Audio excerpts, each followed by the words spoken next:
would probably be the most, that would probably be where I would start. And he takes those writings as having full divine authority. He says not one letter is going to change ever from it. And he constantly quotes it, refers to it, and says that he's come to live in the light of it, to fulfill it. So if we are going to take it seriously as a historical document, then you find yourself with this historical figure, Jesus Christ, and how he is treating the Old Testament writings of the Bible. And so I think that then sort of gets you on a trajectory of, well, okay, if I'm at all convinced or drawn into who Jesus seems to be and what he seems to be saying, then I'm going to take what he says quite seriously. And you see how he treated the Old Testament, and then how he made provision for the writing of the New Testament through the uniquely inspired New Testament writers. So that's probably the place I'll start. And then you kind of find yourself having to deny one or the other. Either you're going to say, actually, I don't really take it seriously historically, I'm just going to throw it out the window. Or, okay, well, if I am going to take it seriously, then I'm going to have to really deal with what Jesus says about the authority of God's word. So I'll probably go somewhere along those lines. Kind of true. Supernatural involvement in the world. And true. Yeah. So that would be something a bit like Annie was just saying, asking questions about authority. You can ask questions about, well, what's made you convinced of how you see the world? And if you dig a bit, if you can, you end up coming up against some of the stuff that Tom Holland writes about in that book I quoted, that so many of the even the scientific and philosophical criteria that we have these days for what is good and true come from the biblical viewpoint.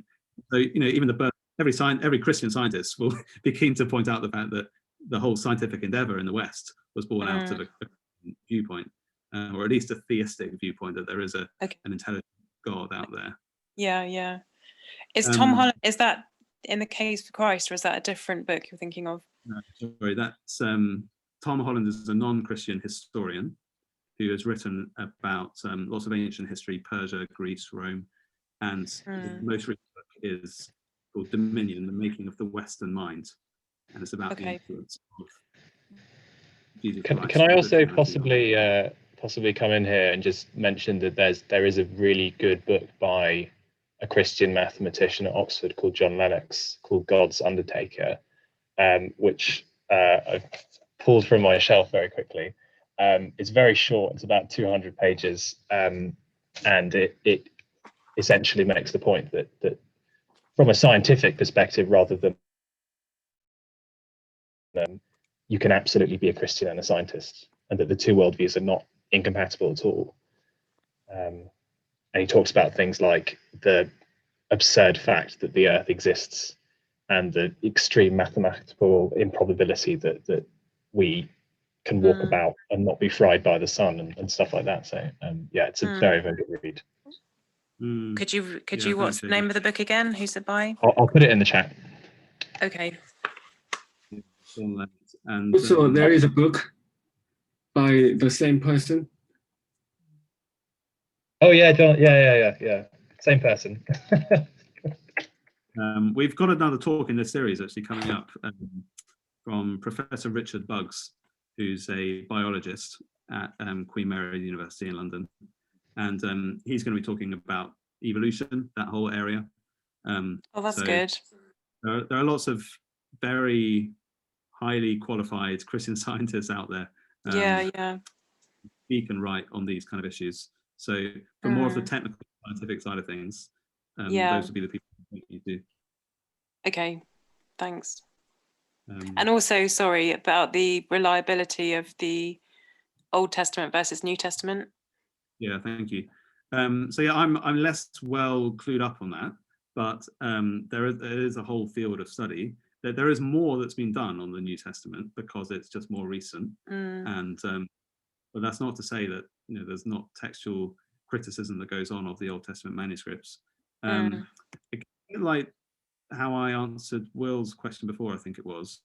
I've always found it a helpful way into the area to start with Jesus, because if I guess the logic works like this: if the documents we have about Jesus really are as historically reliable and accurate as I believe they are from what I shared earlier, then you have to take him and everything he says really, really seriously.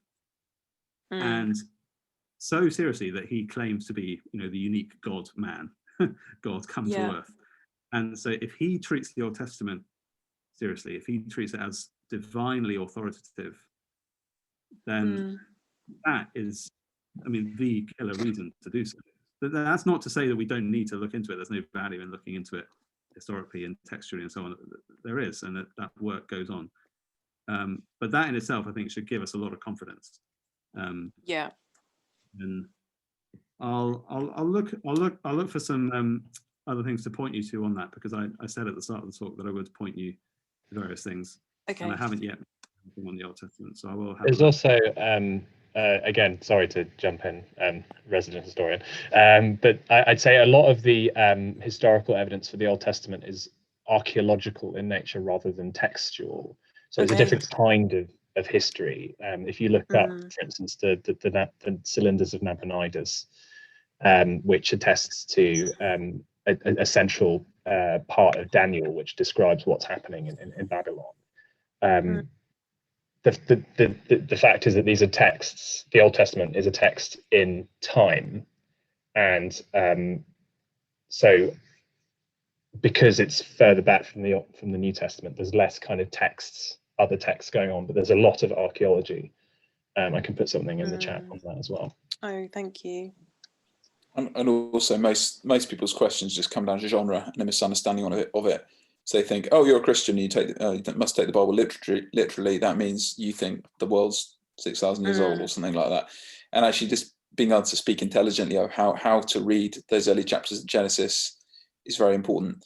I think it's before you arrived, Helen, but I preached through the first 11 chapters of Genesis. They're on the website, and along the way, I peppered in a few thoughts about how we handle those discussions about how we understand the Genesis 1, how we understand the accounts like the talking snake.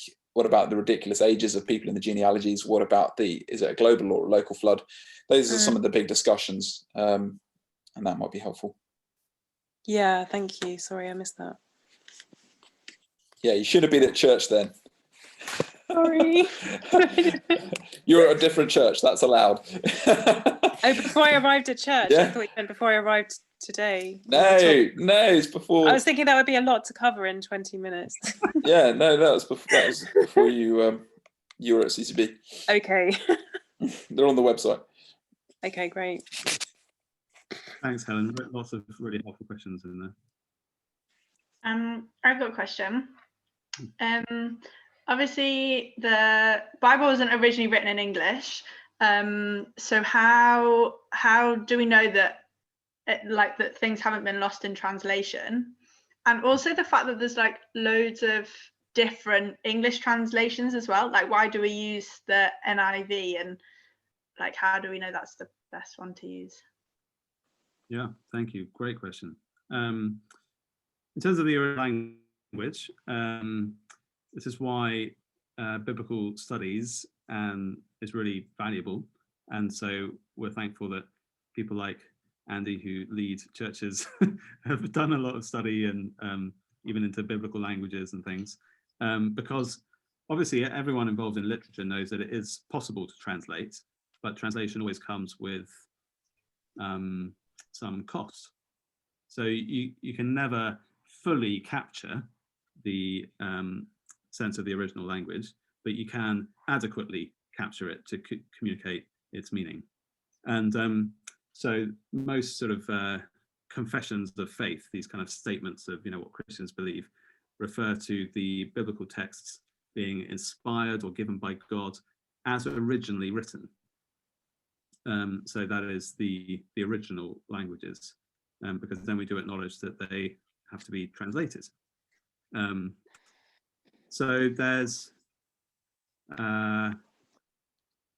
yeah, and then of course there are many ways to translate anything on there, and that's basically why we have so many different translations, because lots of people have slightly different attitudes to, well, how are we going to translate this? Do we opt for a kind of word for word translation, so whenever the word for I don't know, house appears, you always translate it with exactly the same word, or do you have a slightly more sort of translation where you're more concerned about the sort of feel and communicating the sense of the original rather than word for word? And that's a whole spectrum. So different translations, you can sort of plot along that spectrum, more or less. We opt for the NIV because it kind of is more or less in the middle of that spectrum. It's generally very careful with its translation, and doesn't just sort of sit loose to what the actual words are written there for. But it's not as extreme as some versions in that it also aims for a bit of readability. So it's kind of trying to do a bit of the best of both. But you know, occasionally you might hear one of us in a sermon saying, it's quite helpful to bear in mind what the original Greek word was here, for example, because sometimes it is just really hard to communicate that in a different language. So I hope that. Yeah, thank you. That's helpful. Yeah, that makes sense. Thanks.